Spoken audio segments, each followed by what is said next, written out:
Hello කොහෙද ඉන්නේ? මාත් හන්දිය පැත්තට එන ගමන් ඉන්නේ. දැන් ඉඳපන් මම ඔතනට එන්න.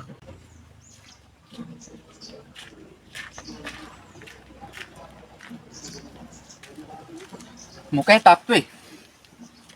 මොකුත් නෑ බා. උඹලා අම්මා කෝ කරා මොකද්ද මේ ප්‍රශ්නයක් දාගත්තේ කිව්වේ? කතා කරලා වැඩක් නෑ බා. මට එපා වෙලා තියෙන්නේ මේ බඳින තැරියක් ඉන්නේ. මල්ලා මගුල. බඳින්න මොලයක් තියෙන එකෙක් බං ආයි බඳිනවද? දෙවෙනි පාර. උඹ බැඳලානේ බං ඉන්නේ. ආයි බඳින්න කියන්නේ මොකක්ද අම්මා? බැන්දා තමයි. බැන්ද කියලා දන්නේ උඹයි මා එයයිනේ.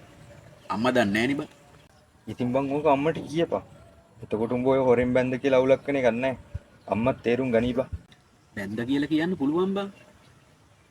වැඩිම එකක් වුණොත් එහෙම අම්මා මට බනී.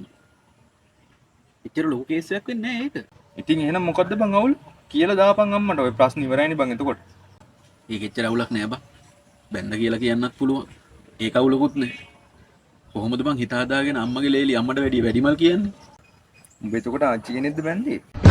ඕලා කරෝ වෙඩිමල් ඔබේ හිතට මං ලං වෙලා